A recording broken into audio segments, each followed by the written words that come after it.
Donna Davis-Weesey. Today's In Print is about women.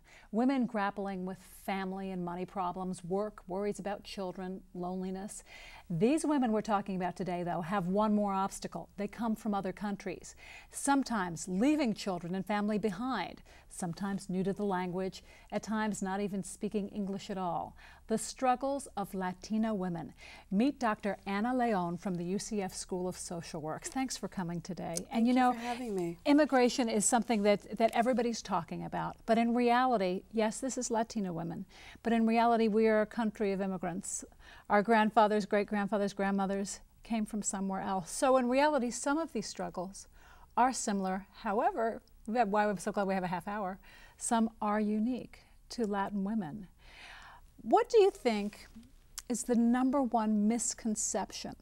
The #1 thing that people don't understand, the image of the Latin mother, the Hispanic mother, the strong matriarch, but it's very stressful. Do you think that's one of the things that people don't understand? I think that there are several things, but probably the most important thing that comes to mind is that many folks do not understand what they perceive as a lack of involvement on the mother's part is actually the mother feeling very overloaded, very stressed out, being unfamiliar with the culture, unfamiliar with the systems that she has to negotiate. So oftentimes people have a misconception that Latina mothers are not as involved with their children, especially in school matters, and that perhaps they don't care. And I think that, again, it really goes back to all of the issues that they're struggling with, and they're trying to make sense of this new culture and this new society and trying to maneuver and negotiate their children through it, which is a real big task. So many ways, everything that they believed in, everything their life was built on is gone, is crumbling, is falling apart, and they're trying to hang on to it, aren't they? Absolutely, and I think that, you know, it's really a situation where we have to think of it this way. If we were placed into a totally different culture and we had to negotiate systems and live day to day and do the kinds of things that we all do every day that we take for granted in a culture that we're comfortable with, that's basically the experience that they're having.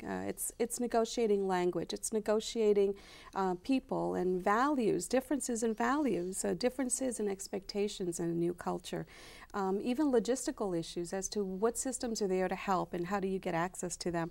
All of that is very new for them. I was speaking to a friend who came here from Cuba many years ago, and she said part of the problem is, especially with her kids being involved in school, she said, I didn't feel comfortable going to the PTA. Would they think I talked funny? Did they think I dressed funny? And she was almost too shy or too embarrassed to go.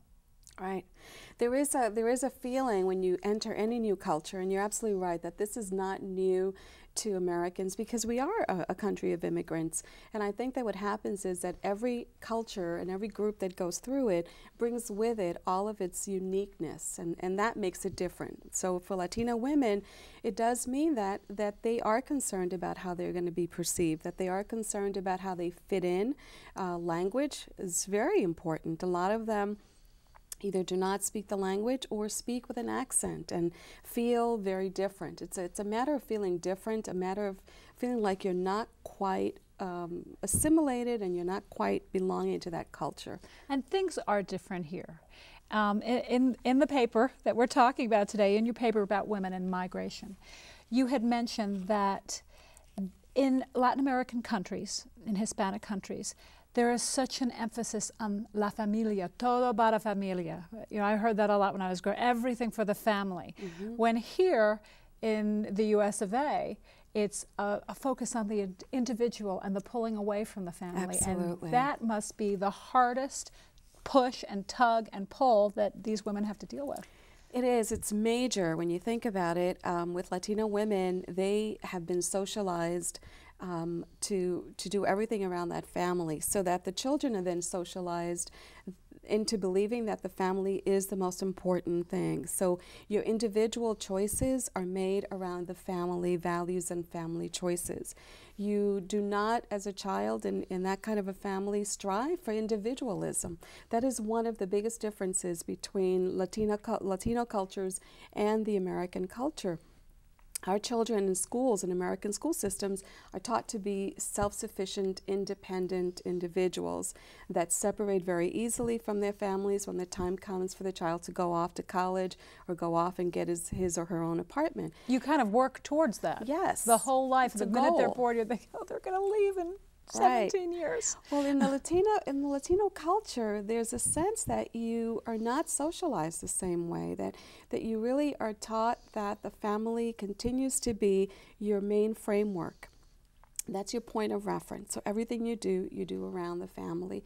You think about your individual choices and how they're going to affect your family, you know, the respect for the family. So it's really very challenging for kids, especially in adolescents, who come to our culture and they find that their peers are doing things that are very different and that they're separating in different ways and that they can make individual choices and not be as concerned about the family and how the family is going to react to those choices. And in Hispanic families, it's not just mom, dad, and siblings. It's No. the extended family. Right. The second and third cousins and people that used to be married and in the family are still part of it as well. It's grandparents, it's cousins, it's aunts, it's uncles, and sometimes, as you know, it's also other members of the community that are taken in that are not officially family members, but they've been around and they kind of grow up with you, so they kind of become unofficially adopted by the families. I'm one of those unofficial adoptees of a family, my girlfriend and her husband from Puerto Rico. I know just what you mean, and you feel like you're part of it. Right. Now, it all sounds like it's a good thing, and it's a wonderful thing, but it doesn't mesh with the new culture, and sometimes there are tugs. It doesn't mesh with the new culture, and I think it has major implications for kids, especially in adolescence, because if you are feeling the pull, if you're straddling two cultures, then your energies are really devoted to trying to negotiate both cultures. And it's really a lot to take in and to try to negotiate and make sense of. So it doesn't fit in with the culture as well because there are certain expectations. For example, in our culture, we know that parenting does not mean that you're allowed to discipline your children physically. And yet in some of the Latino cultures, it's pretty common to kind of take a little swat at a kid, and maybe more than a little swat because that's been the socialization of that culture. So even learning things about what's accepted here and what's appropriate in this culture is going to be something that both the family, the Latina mother, as well as the children are going to struggle with. You and I have talked about this before with their teenage daughters, and the real strongholds and the discipline and the chaperoning situation that is expected and has been around for generations. And then they're in the United States and they don't want their friends to see that they have a chaperone, and that must be, you remember this being a situation in your own life. Absolutely. I mean, I can tell you that I was chaperoned through the time that I was 21. I was married at 21. I married the third man. The first guy that didn't mind? That's No, right. okay. Actually. And I actually married the third man that I dated. And the first man, my parents didn't even know I was dating. Because the whole philosophy in my family, which is true, and it's based in values of Latino families, is that if you do all that dating, then who's going to want you in the end? Because somehow it connotes that you're going outside of the value system of being more of a pure type of female, and that you're in waiting for that magical moment when you're going to find Mr. Right and going to marry that person. And I ended up being chaperoned, marrying the third person that I dated. It's worked out for me. I've been married to him for 30 years, but I think that luck and a few other things along the way had more to do with that. Is he a Hispanic background? Yes, he is. So he understood. He understood, but he's very non-traditional. He is not a traditional Puerto Rican man. For example, he is a better cook than I am. My husband's better than I am too. He will clean the house. He will fix the bed. You know, he will do a lot of the things that traditionally Latino men have not seen as part of their domain and part of their responsibility. So were you chaperoned when you dated him? Half the time, and half the other time They didn't know about. No, we were very creative.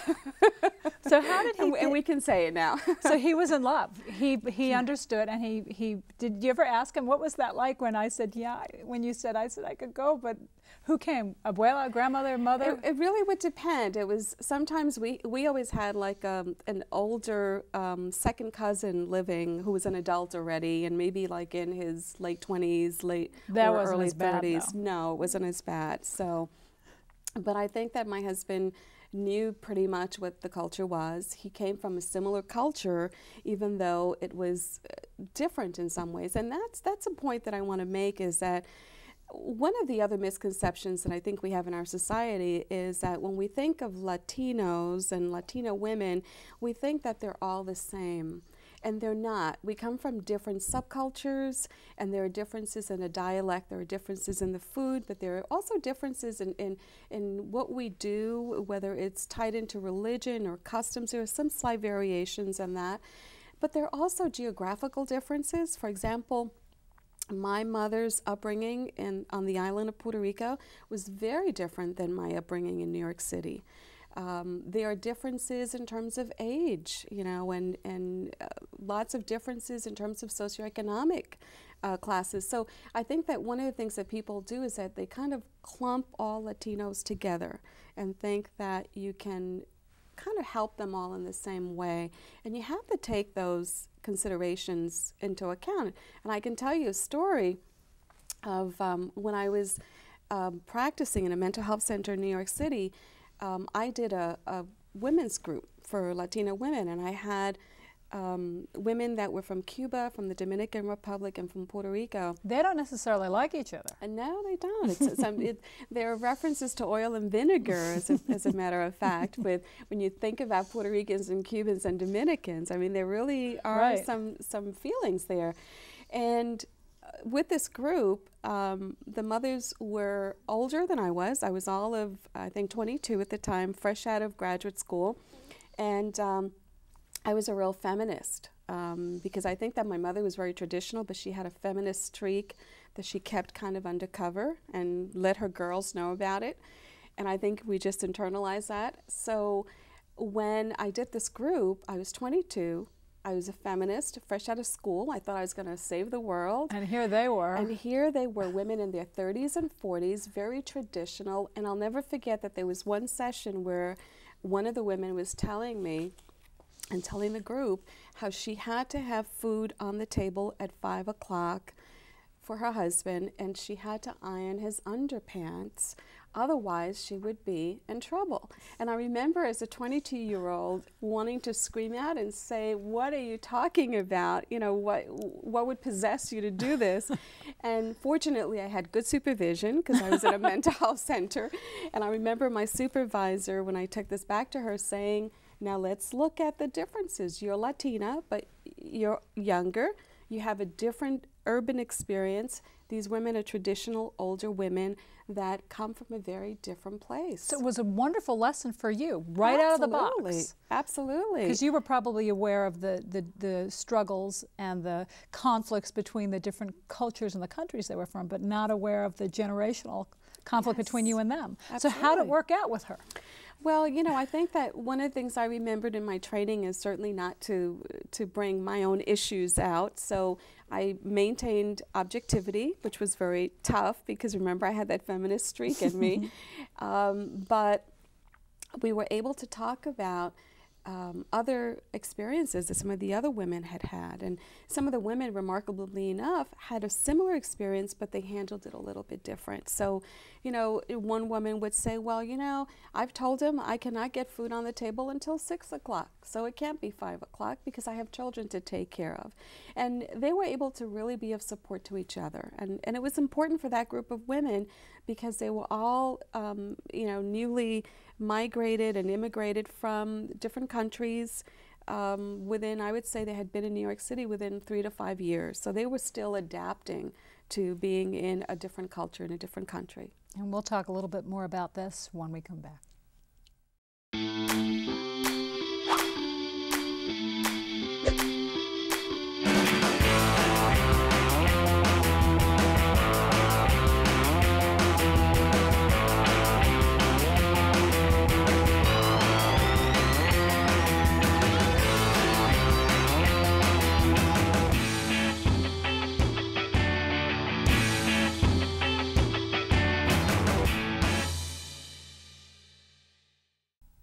We're talking with Dr. Ana Leon from the UCF School of Social Work. We're talking about Latina women and the problems and the issues they face, and many of them are issues that we all face.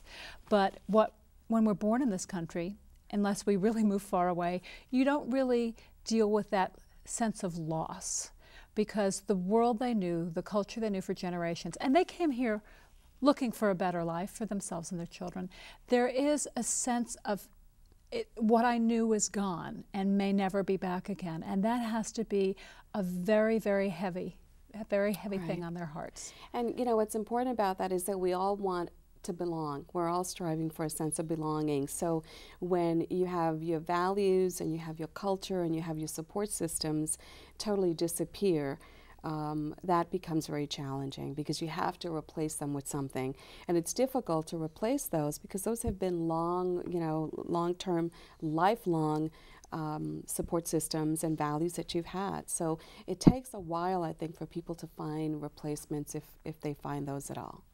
And especially when we talk about the different divisions in the Hispanic countries, that maybe there's a next door neighbor and maybe she's going through the same thing, but then we find out they may be someone from Puerto Rico next to someone who's from the Dominican Republic, and that's very hard to lose those old ways too. Absolutely. I think that really, when you think about what really makes us individuals, and you think about family systems, you think about values, you think about belief systems, religion, I mean, that's really the guts of who we are, and it looks very different for every person. And I think that even between somebody from the Dominican Republic and somebody from Cuba, that's going to look different as well. So is there a way, you know, the great answer is yes, you need to go get help. A lot of these women can't afford it. Is there a way to help people, if you meet someone who's going through this, to help them get through it, to become part of their support system? I think that a lot of what needs to happen is that we need to first develop some understanding and some compassion for somebody who is different. And it's almost like the best way to do that is to put ourselves in their shoes and imagine that, again, we've been transported to another country and we have to operate within that new country and that new system and new values and belief systems and just cultural norms. I think that beyond that, it's a question of embracing diversity and being sensitive to people who are fearful of speaking because of the differences in the language or the accents. Being, willing to engage people and to make them feel like they do belong, even if they are different, that they can bring something to a situation like a PTA meeting that is different, diverse, and that will enrich that entire experience for everyone. And being willing to learn about their culture, because in reality our grandparents and great-grandparents went through the same thing. Yes. And the truth is, this is the way immigration is in this country, and we're a country, as we said, full of immigrants. The Hispanic people are going to make up an enormous percentage of our population in Florida, perhaps the majority in South Florida already, or very close to that.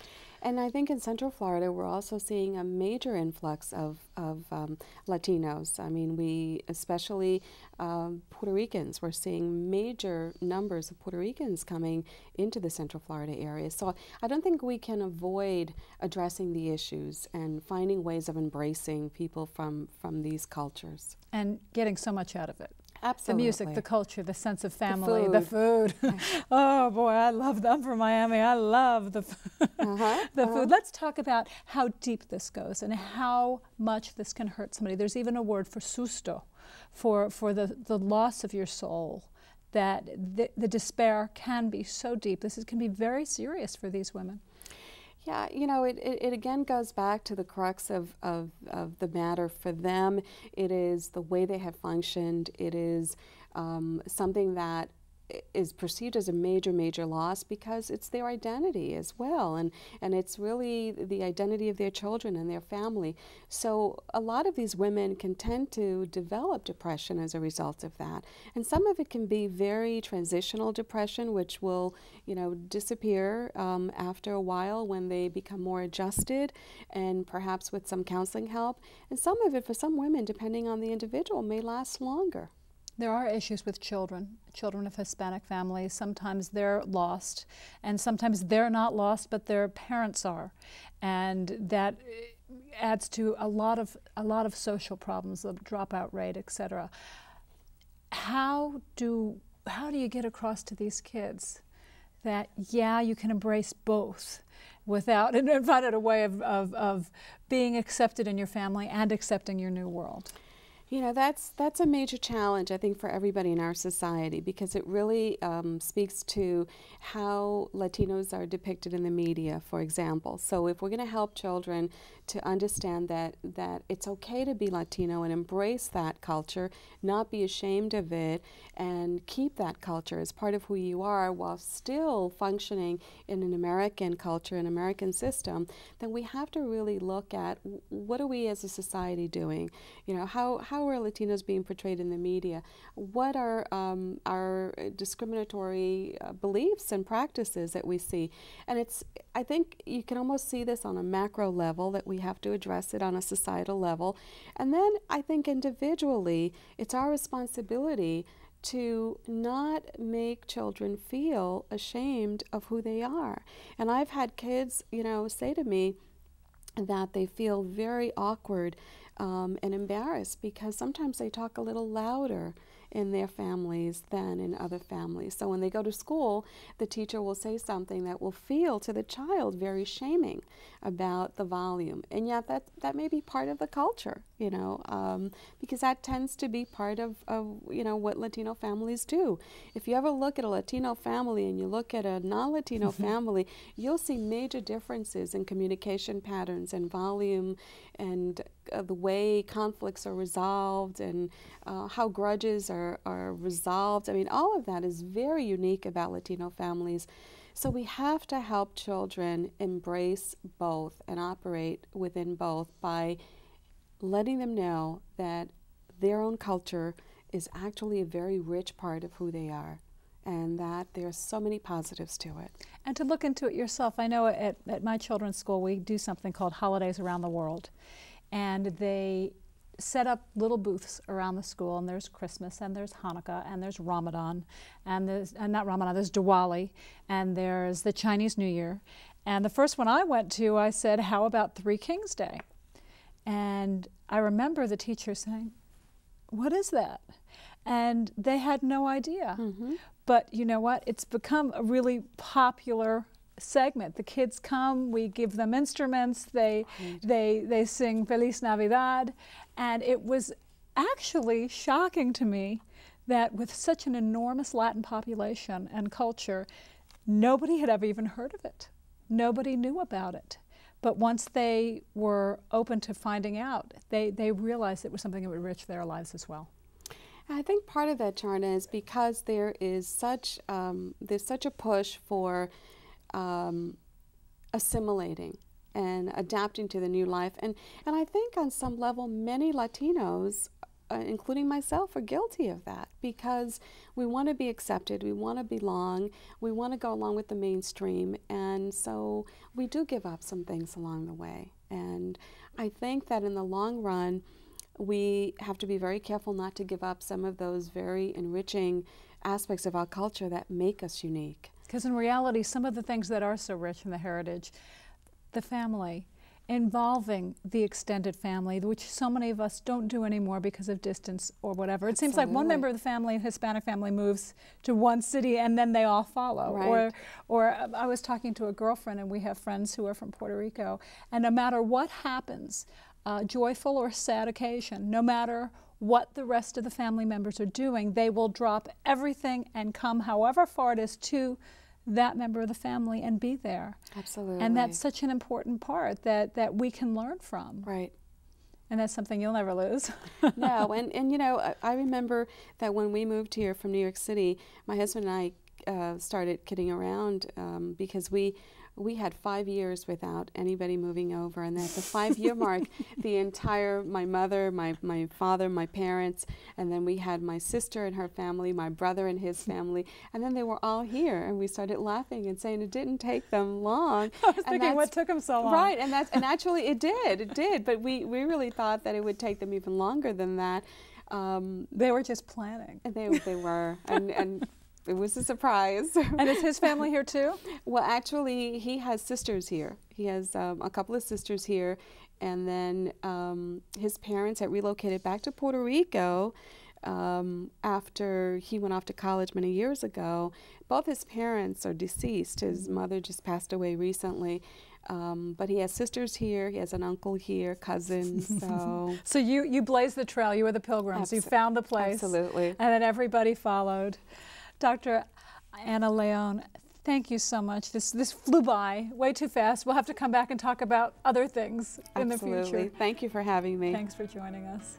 I'm Charna Davis-Wiese. Thank you for joining us on UCF In Print, and we'll see you next time. Bye-bye.